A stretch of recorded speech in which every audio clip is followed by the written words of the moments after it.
25 minute میں بدل جائے سے 30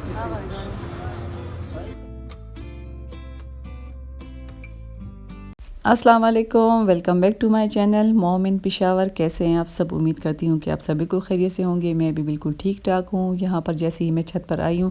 تھوڑی بہت دھوپ نکل آ گئی تھی، دل خوش ہو گیا تھا، اور جو سارے کے سارے کپڑے ہوتے ہیں، جو گیلے کپڑے ہوتے ہیں، اس کو میں اوپر لے آئی تھی۔ میں نے اپنے بیٹے کا سوٹ شرنک کر کے رکھا ہوا تھا، نیچے اسٹینڈ کے اوپر ڈالا ہوا تھا، 2 دن سے سوکھا نہیں، اور آج جیسے ہی دھوپ میں نے تھوڑی دیر ڈالیا تو سوکھ گیا تھا۔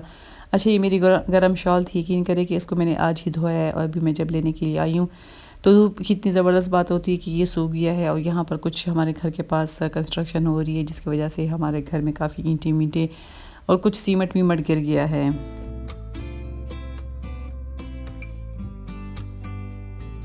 تو جی، یہاں پر میں آپ لوگوں سے بات کروں گی، جو میری گاؤں والی ویڈیو تھی اس کو آپ لوگوں نے بہت زیادہ پسند کی ہے، کافی آپ لوگوں نے کمنٹس میں مجھے کیے، اور ہر ایک نے مجھ سے یہی پوچھا ہے کہ میں کون سے گاؤں کی ہوں۔ مطلب میں نے تو آپ لوگوں کو بتا دیا تھا کہ میں چارسدہ جا رہی ہوں، تو ظاہر ہے چارسدہ میں بھی بہت سارے گاؤں ہیں، تو آپ لوگوں نے پوچھا ہے مجھ سے کہ میرا کون سا گاؤں ہے، تو ہر کسی کو کمنٹ میں آنسر دینا مجھے کافی زیادہ مشکل لگ رہا تھا، تو میں نے سوچا کہ چلو میں ولاگ میں ہی آپ لوگوں کو بتا دیتی ہوں، شاید کہ میرے گاؤں کے کوئی رہنے والی بھی ہوں گے جو میری ویڈیوز وغیرہ دیکھتے ہیں۔ اچھا جی، تو میں چارسدہ میں جو ہے، پہلے ہم جب چارسدہ جاتے تھے تو جیسے یہ ناگمان، یہ بخشو پل سائڈ سے ناگمان سے پھر سے ڈیری آتا تھا، ہم وہاں سے جاتے تھے، جو کہ کافی لمبا سفر ہو جاتا تھا۔ پہلے ظاہر موٹر وے نہیں تھی تو ٹائم بہت زیادہ لگتا تھا، ایک تو رش بہت زیادہ تھا، دوسری کہ یہاں ان سائڈوں پر بہت زیادہ مطلب جو جی ٹی روڈ ہے اس پر کافی زیادہ جو ہے تو گاؤں وغیرہ ہے، اس وجہ سے بہت زیادہ رش ہوتا تھا۔ اور اب تو شکر ہے جب سے یہ موٹر وے بن گیا ہے تو ہمارے گاؤں جانے کے لیے تقریباً جو ہے تو 25 منٹ لگ ہی جاتے ہیں، اگر بہت زیادہ ہو تو آدھے گھنٹے میں ہم اپنے گاؤں پہنچ جاتے ہیں۔ تو اب تو یہ ہوتا ہے کہ بس موٹر وے پہ ڈائریکٹ ہم جاتے ہیں، اب وہ سر ڈیری والا، وہ ناگمان والا وہ سسٹم ختم ہو گیا ہے۔ اب جیسے ہی ہم جاتے ہیں تو وہاں پر ایک انستا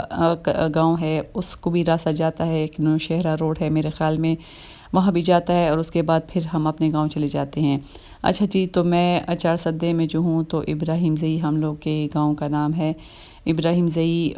مطلب وہ جگہ ہے، اور اس میں پھر ہم لوگ کا گاؤں جو ہے تو وہ میاں کلی سے مشہور ہے۔ مطلب ہم لوگ ماشاءاللہ سے میاں ہیں، پشتو میں تو خیر ہم لوگ میاں گان کہتے ہیں، تو ہم میاں ہیں، ہماری جو ہم لوگ کی ذات ہے وہ ہم لوگ میاں ہیں۔ تو بس جو بھی چارسدہ میں رہتے ہیں ان کو تو آئیڈیا ہوگا، جو سر ڈیری سے تھوڑا سا آگے جا کر پھر ابراہیم زئی گاؤں آتا ہے، اور پھر اس میں جو ہے تو میاں گانو کلی کے ہم رہنے والے ہیں۔ تو پہلے تو ہم جاتے تھے، پہلے بھی کافی زیادہ جاتے تھے، اور اب بھی الحمدللہ جاتے رہتے ہیں، کچھ فنکشن وغیرہ ہوتے ہیں۔ جب بچپن میں تو جاتے تھے امی ابو کے ساتھ، تو وہ تو راتوں گزارنے کے لیے جاتے تھے، کیونکہ وہ اس ٹائم دادا تھے میرے، سارے تایا چاچا سب اکٹھے ہی رہتے تھے۔ اب تو ٹائم گزر گیا ہے تو ہر ایک نے اپنا الگ الگ گھر بنا لیا ہے، اور اپنوں کی شادیاں بھی ہو گئی ہیں، اور شادیاں بھی ظاہر ہے میری بھی مطلب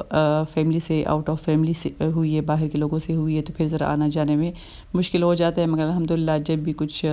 فنکشن ہوئی، جب کبھی خوشی ہوئی، کبھی غم ہوا، تو ہم لوگ جاتے رہتے ہیں۔ تو بس یہ سہولت ہو جاتی ہے کہ موٹر وے پر جاتے ہیں تو کافی زیادہ آسانی ہو جاتی ہے۔ اور میرے جو اپنے ابو ہیں تو ہاں، وہ تو خیر جوانی ہی میں نکل آ گئے تھے گاؤں سے پڑھنے کے لیے، پھر ان کو جاب مل گئی تھی فارسٹ کالج میں،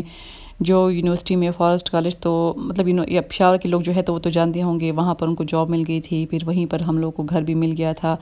اور شادی بھی میرے ابو کی ہو گئی تھی ماشاءاللہ سے۔ ہم سب پھر جب پیدا ہوئے تو یونیورسٹی کے رہنے والے تھے، وہیں پر ہم لوگ کی پڑھائی ہوئی۔ مطلب گاؤں میں ہم لوگوں نے وقت نہیں گزارا، مگر یہ ہے کہ ہم آتے جاتے رہتے تھے، اور ابھی تک آتے جاتے ہیں۔ تو بس یہاں پر کھانے کا ٹائم ہو گیا تھا، دوپہر کا ٹائم، اور رات کو میں نے آٹا گون لیا تھا خمیرہ، اور ماشاءاللہ سے اتنا زبردست خمیرہ ہو گیا، حالانکہ میرے ہاتھ کا آٹا جو ہے تو کبھی خمیرہ ہوتا ہی نہیں ہے۔ خیر یہ تو میں نے ہاتھ سے نہیں گونا، یہ تو میں نے آٹے والی مشین سے گونا ہے، مگر پھر بھی جب بھی میں اپنے ہاتھ سے آٹا گونتی تھی تو یقین کرے کہ آٹا ختم ہو جاتا تھا، مگر وہ کبھی خمیرہ ہوتا ہی نہیں تھا، پتہ نہیں کہ کیا وجہ تھی۔ اب میں نے رات کو آٹا گون لیا تھا، کچھ میں نے پتیرا پراٹھوں کے لیے، کچھ میں نے خمیرہ، تو پتیرا تو میں نے فریج میں رکھ لیا تھا، اور خمیرے کو میں نے باہر جیسے ہی چھوڑا ہے، میں نے کہا ٹھنڈ ہے پتہ نہیں خمیرہ ہوتا ہے کہ نہیں، مگر جیسے ہی میں اٹھی ہوں تو کافی اچھے طریقے سے پھول گیا تھا، جس سے میں نے روٹیاں بنا لی تھی۔ آج بھی اوپر آئی ہوں، اس روم کی مجھے ڈیپ کلیننگ کرنی تھی، کیونکہ ٹھنڈ کی وجہ سے بالکل بھی فالتو کام کرنے کو دل نہیں چاہتا۔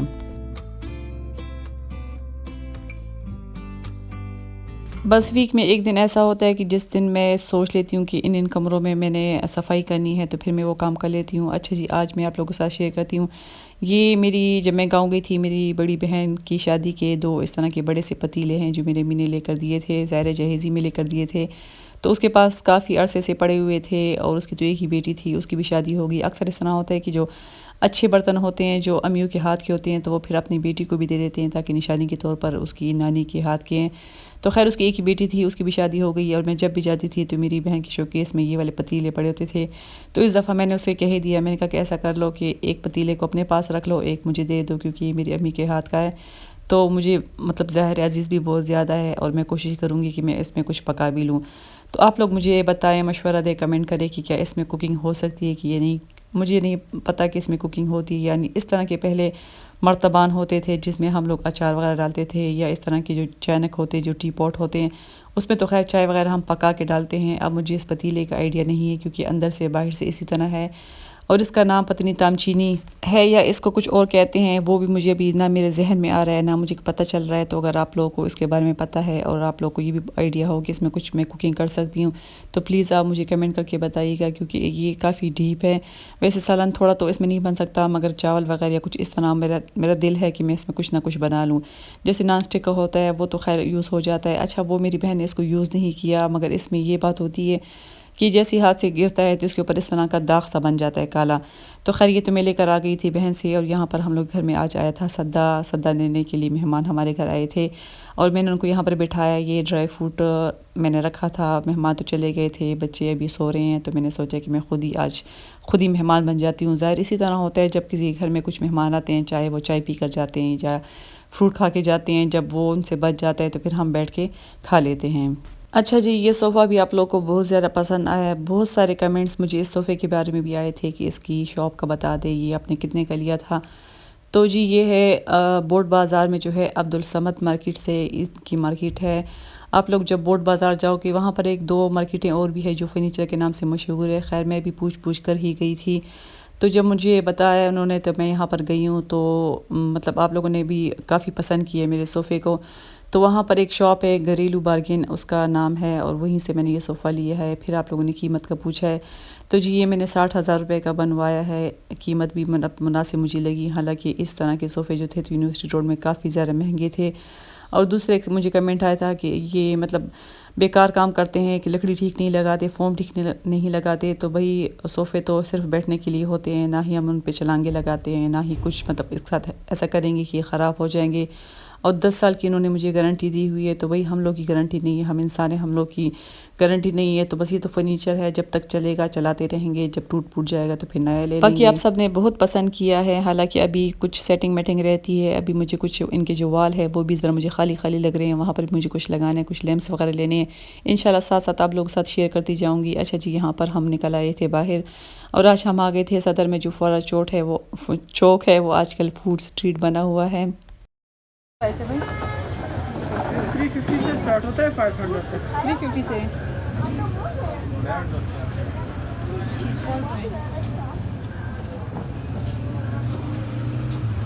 یہاں پر بچوں نے کہنا تھا کارن ڈاگ، ویسے یہ مجھے اچھا لگا فوڈ اسٹریٹ، یہاں پر ہر ایک چیز مل رہی تھی، سوپ مطلب ہر ایک چیز کھانے پینے کی مل رہی تھی، اور اچھی تھی، پارکنگ کے لیے جگہ بھی تھی، حالانکہ میرے ہسبینڈ میرے ساتھ تھے، ہمارے ساتھ تھے، ان کو مطلب ان جگہوں پر جانا وہ ذرا تنگ ہوتے ہیں جہاں پر پارکنگ وغیرہ نہ ہو۔ تو خیر میں نے آرڈر دے دیا تھا، ابھی آ کر میں گاڑی میں بیٹھ گئی تھی، سامنے بیکری والی ہے اور ساتھ میں جو ہے تو دیگی چائے کہتے ہیں، جو بھی چائے تھی وہ بھی مل رہی تھی۔ میرا دل چاہ رہا تھا کہ میں چائے بھی پی لوں، میرے ہسبینڈ نے کہا تھا اگر پینی ہے تو میں منگوا لیتا ہوں۔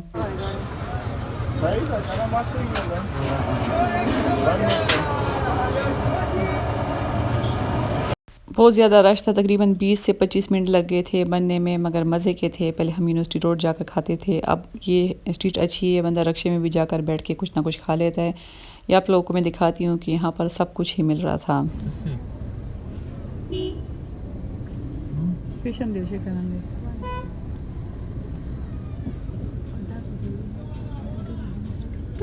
تو آپ لوگوں کو میرے گاؤں کے بارے میں پتہ چل گیا، صوفے کی بھی پرائس میں نے آپ لوگوں کو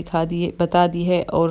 لوکیشن بھی میں نے ڈیٹیل سے بتا دی ہے، اگر آپ لوگ ویڈیو کو سکپ نہیں کریں گے تو آپ لوگوں کو پتہ چل جائے گا۔ اب آپ لوگوں سے اجازت، دعاؤں میں یاد رکھیں، اپنا ڈھیر سارا خیال رکھیں، اللہ حافظ۔